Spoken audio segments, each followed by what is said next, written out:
So hi everyone, welcome to OfferFit virtual series. Today's guest is Jenn McMillen, an award-winning and nationally recognized relationship marketing expert. She is founder of Incendio, a CRM firm specializing in building and fixing loyalty and CRM programs. Previously, Jenn had an extensive retail career with companies such as GameStop, Michaels, Tuesday Morning, Joann Stores, Blockbuster, and much more, where she built and launched loyalty programs such as GameStop's Power Up Rewards. So today, Jenn will be talking to us about the 2021 trends in loyalty marketing, as well as tapping into how contactless payment is changing loyalty. So to start off with loyalty marketing. So why is loyalty important for marketers today? Loyalty programs, loyalty marketing. Yeah. It is for anyone who has a loyalty program, it is going to be your best avenue for personalization, customization, and really targeted communications, regardless of whether you have a formal loyalty program or more of a CRM strategy in place. But that is absolutely the best way to do it, because this is where you are gathering data on your consumers and being able to make those experiences a whole lot more relevant for them. Yeah, and with the pandemic and the recent year and a half, how do you think things have changed or shaped loyalty marketing, loyalty programs in the sense that you just described? Yeah, there's been so many changes to it. I think, of course, I'm not the first person nor the last person to say it, but so many things that were on people's roadmaps have been really accelerated, during pandemic. One of my best friends works for a company that serves mostly QSR restaurants, and things that were 2, 3, 4 years on a roadmap became priorities that were knocked out in 3 to 4 months. So pretty incredible in terms of that. But for trends in loyalty programs, again, they're so ubiquitous, but they're also so important. And the biggest things that we have seen change over pandemic have been certainly contactless payment is having a moment in a big way. Of course, mobile forward, for anyone who is not, mobile ready to serve customers, I think that has changed. Gamification has also really become a big tactic these days. And the big one right now that we're seeing, of course, is loyalty points for gifting. And, so even, my boyfriend paid off, one of his credit cards, and they said, you have about $5,000 worth of loyalty points. And he was like, that's got to be a mistake. And they're like, no, you have $5,000 worth of loyalty points. And I was like, I can spend those for you. So, it's a great opportunity, for people who have, I've done it. I did it this year, and, turned a couple of my loyalty points into gifts. And because I think, certainly during holiday season, everybody's budget has been a little bit pinched this year. So I think you mentioned QSR restaurants, and what other leaders would you say there are in loyalty marketing? Like what companies or industries do you see that are doing well today, that are great examples? I see QSR doing a lot, and certainly we've got clients in QSR, right? So I've got a little bit of bias happening there. But for instance, Chipotle, and they're a client. For them, they went from having an 8 million member loyalty program to a 24 million person loyalty program. And retailers are also doing incredibly well. I think a lot of them are, right, where they have finally gotten on to the whole data piece, where it is they've realized the power of the data, right, and what they can do with it. And because you can, as I like to tell, I say this to clients, the data is the cake and the loyalty program is the icing. And it is because it's the data that makes you powerful and makes you smart. And so for them, right, being able to actually use all of that data to personalize and relevant, make their experiences relevant, not only just through, communications, but also through like your in-store experiences, those type of things, right? And you asked me who I think is lagging on these type of things. I think one of the most ripe fields, for people for a business to be using loyalty that isn't, is department stores. And and again, as we look at the landscape constantly, right, to see what's happening in loyalty, and we subscribe to so many emails, it's crazy.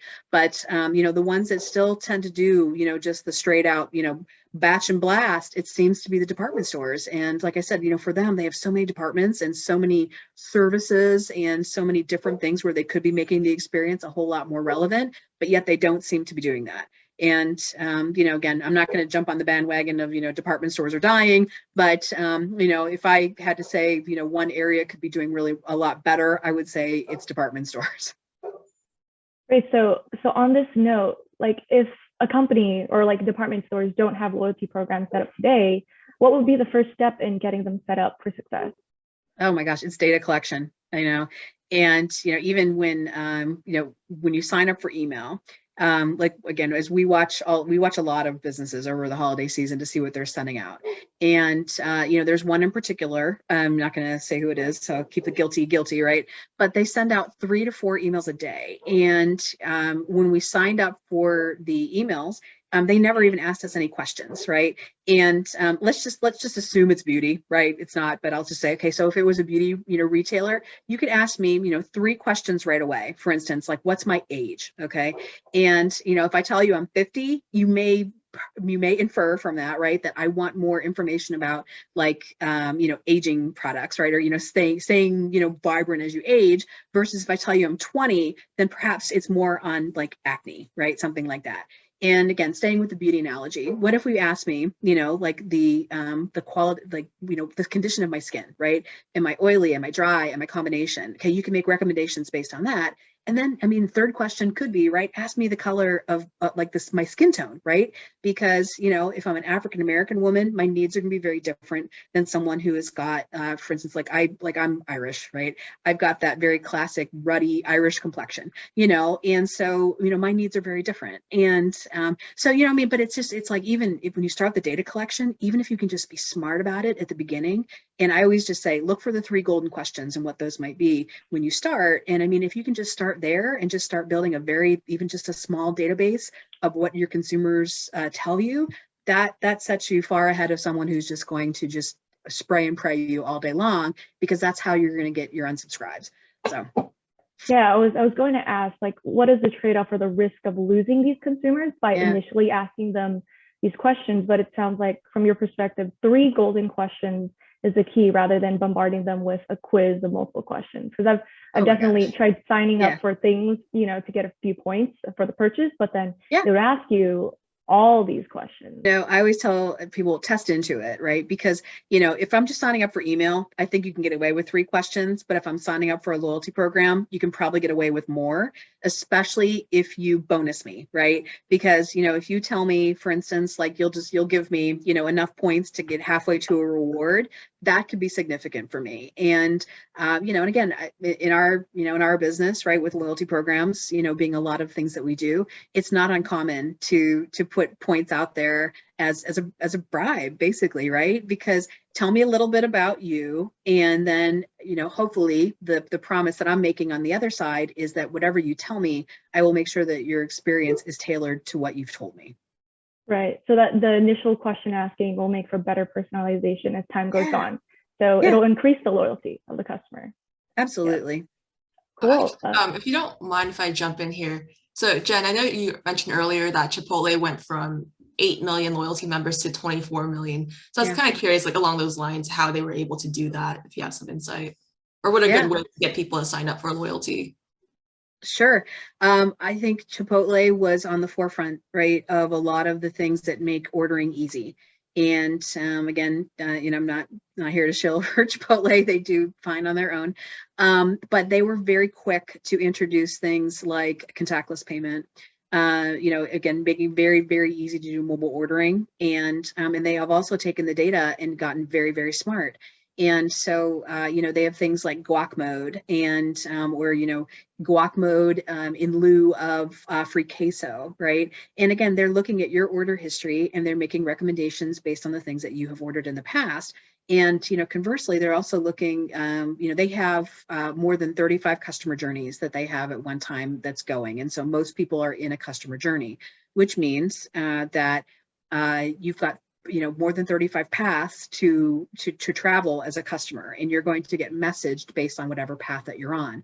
And so, a very easy way to show, the difference in the paths is, say, for instance, say I work next to a Chipotle, right? And so maybe once a week I'm in there for lunch. So I'm pretty routine on that one. or, you know, there's someone else who does, you know, every maybe only once a month, a family order, right? Where they're ordering for, you know, maybe 4 people. And so those 2 people are going to be on very different journeys, and they're going to get very different offers. And, you know, and again, they're very good at looking at your purchase history and being able to tell when you're falling off, and to be able to, for instance, serve up offers to you that address where you are in that journey, right? Where it's like, oh, we haven't seen her in 8 weeks, right? So we should message her. And then, you know, even within that, you know, there's likely also, you know, different levels of personalization in there. I don't know if anybody here is like a member of like DSW, their loyalty program. But for instance, you know, they're really good on the segmentation in terms of your value, right? And so, you know, someone may get a $10 coupon at Christmas, someone may get a 5, and I may get a, you know, come in for 20% off, you know, a minimum purchase of $50 or more, you know what I mean? And so it's, again, this is where companies are using the data to make really smart offers. And, you know, again, personalized, relevant, tailored experiences. I mean, that's the bread and butter of any CRM and loyalty program. And is this where RFM comes into play to develop these segments based off of pricing? Yeah, I mean, RFM, which, you know, for someone who's, you know, out of, you know, not in our jargon loop, right? It stands for recency, frequency, and monetary. And it's all about, right, how fast you come in, what is the, you know, what's the, how can I shorten the time between visits, and how can I get you to spend more each time you come in? And so, I mean, RFM, those are kind of the basic, you know, backbone metrics of any CRM and loyalty program. So what are the major trends that you can call out, and what do you see persisting into 2022? Sure. Or trends you expect to see? Yeah, well, again, like I said, loyalty programs have become kind of ubiquitous, right? You know, there's so many, like, for instance, there's so many POS systems out there that have loyalty software built into it that, you know, it's easy for your dry cleaner, right, to have a loyalty program, you know, whereas before that used to be the province of, you know, big companies. So the biggest thing that we're seeing is the differentiation and how programs are setting themselves apart. So, you know, I would say even, you know, 5, you know, 7 years ago, you know, the big thing was points programs. And, you know, they were all very transactional, and it was, you know, spend more, get more, really is kind of how I'd boil it down. But now it's really more about engagement tactics and, you know, and really channeling the essence of the brand into experiences through the loyalty program that really reflect that, you know, the values and, you know, kind of I hate the word gestalt, but you know what I mean? But that really, you know, what's the brand essence, and really translating those into loyalty programs so that they feel very feel very on brand, very brand relevant. How do we ensure that the brand is prominent without sacrificing, you know, the transactional costs and overselling? Yeah, I think it's about the value proposition, because you're weighing out convenience, right, versus the value proposition of a program. And, you know, so for instance, you know that you can go to a retailer, if they are on top of their messaging, right, they have told you that you are X, you know, X dollars away from a reward. And so the challenge for you, right, as a consumer is, okay, do I just go onto Amazon, for instance, and just order it, right, and be done with it? Or am I willing to make, you know, the drive, or, you know, to a store, or to do, you know, buy online, pick up in store, or to order online from that retailer, right, and make the effort to do that, to be able to be rewarded? And, you know, again, this is where, you know, kind of falls into the contactless, you know, payment, you know, space. It's the same problem, right? Is, you know, if you are providing me with relevant, personalized content with a clear reward for my effort, that's the value proposition. And as long as everybody's being, you know, upfront about it, you know, I think that's how consumers are making their choices these days. Perfect segue to contactless payments. So you mentioned, you know, contactless payment has evolved, especially during the pandemic. So what implications, in what ways has it evolved, and what implications does this have for marketers? Sure. I would say the biggest things that we've seen definitely on contactless payment have been, of course, the rise of the mobile wallet, right? That is no longer a novelty. It is now a staple. It used to be, right, very credit focused, and then debit now, of course, is on the scene. And, you know, and more are using debit and credit, which is very, very good, because, you know, we have a lot of people, especially, you know, when times got really tight, that they went to cash, right? And so cash and debit, pretty much the same thing. And the other thing, right, I would say the third big one on contactless has been digital ordering. And, I think, people knew what PayPal was, before. I think eBay had a big hand in making PayPal, a very normalized transaction. But, with Zelle on the scene and Venmo. But, the other thing too, right, in addition to not only the rise of payment platforms like, Zelle, PayPal, Venmo, it's also the fact that I think iPhone really had a preferential kind of treatment, beforehand. And now everything has been very democratized with Android as well. And so I would say, those are the big things that we're seeing in terms of how contactless payment is changing loyalty. And, and it's what companies do with that that I think is going to determine like the brand attachment, right back to the former question. Right. And then in terms of contactless payment and then that influencing data collection, can you speak to that and how that has changed? Oh my gosh. I think that we've certainly entered a period in our lives where we're used to giving up information. And but there's also that expectation, right? The quid pro quo is that if I tell you a little bit about myself, then again, you're going to personalize and tailor my communications based on my preferences.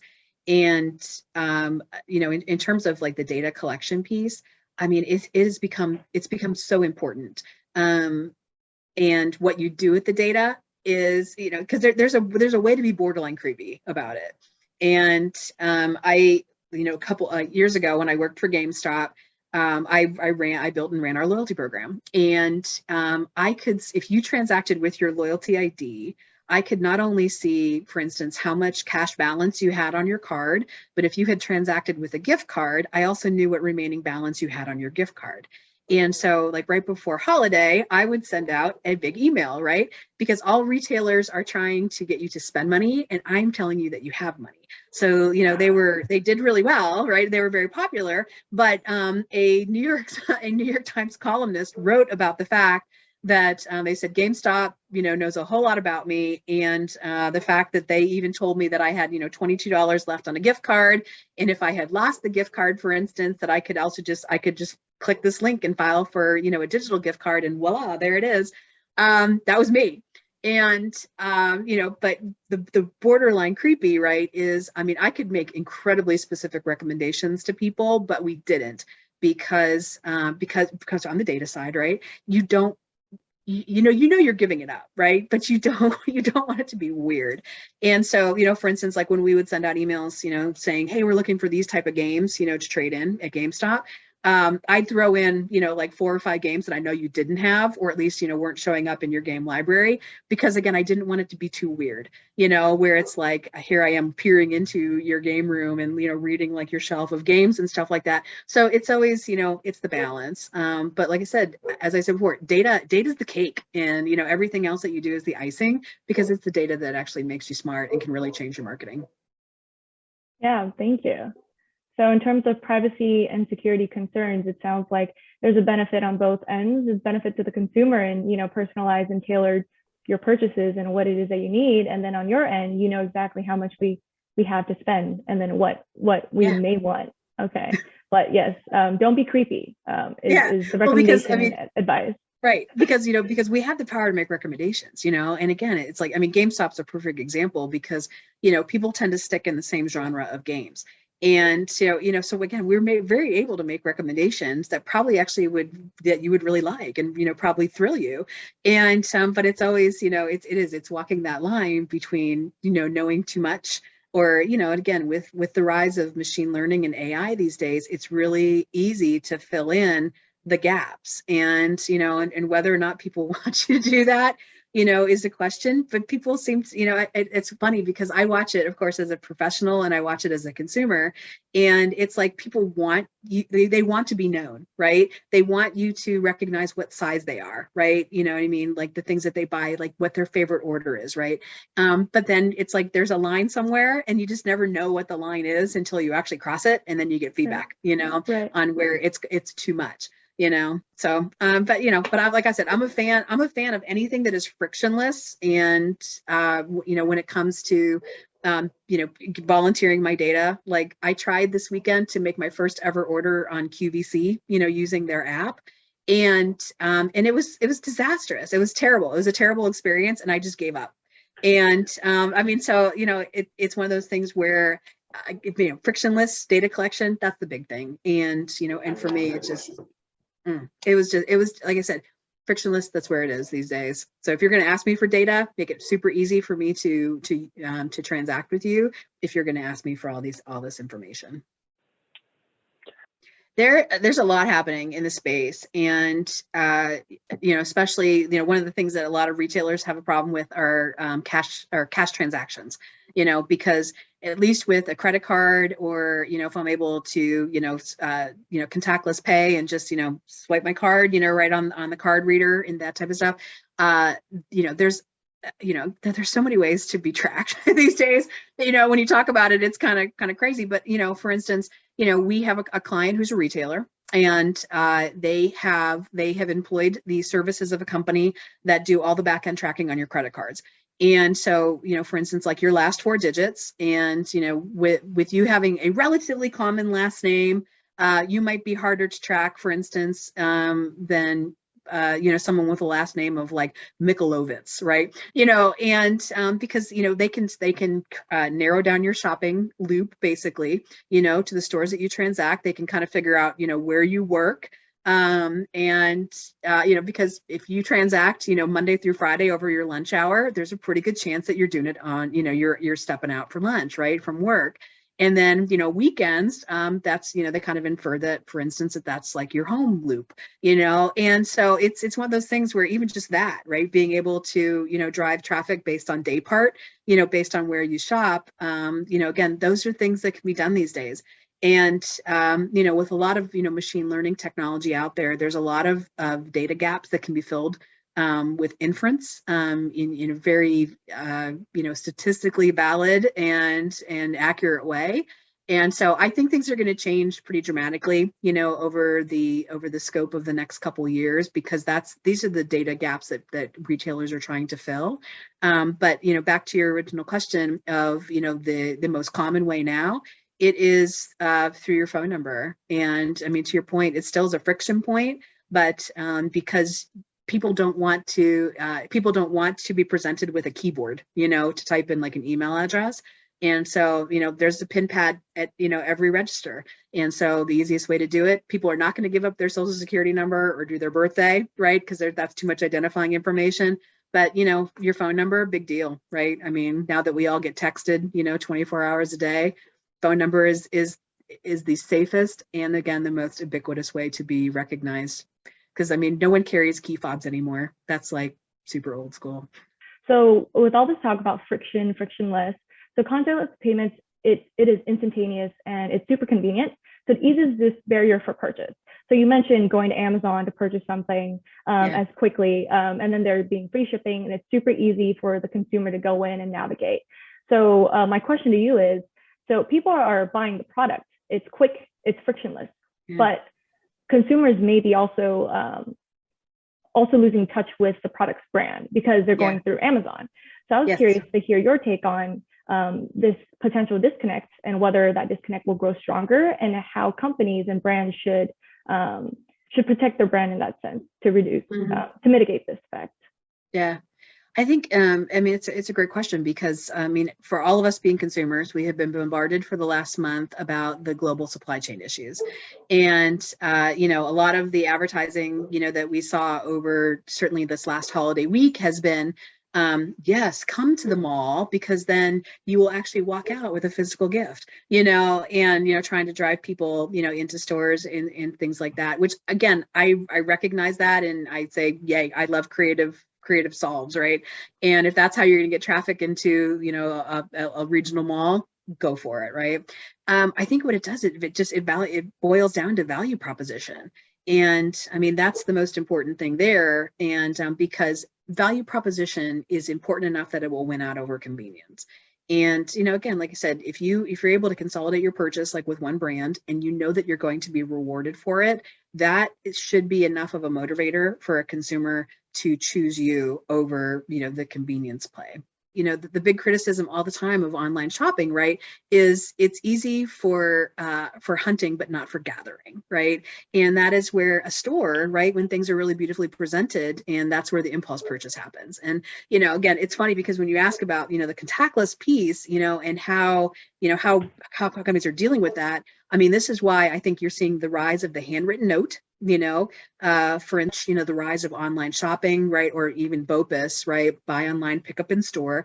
You're losing that customer touch, whereas we used to step up to the register, or you'd stand in line to have a sandwich made, or, something like that.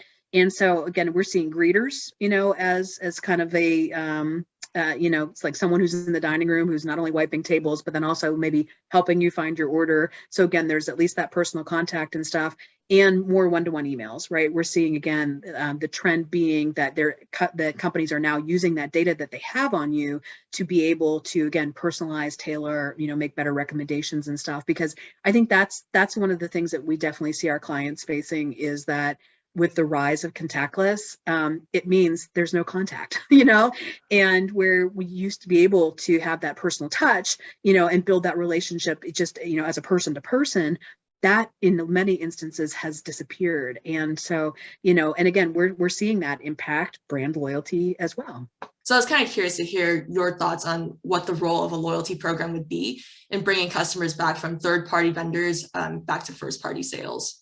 Yeah, no, I hear you, because again, it's something that's certainly that our restaurant clients are facing in a big way, because they don't want to make the investment themselves, right, in the delivery mechanisms, right, when you've already got, all of these set up.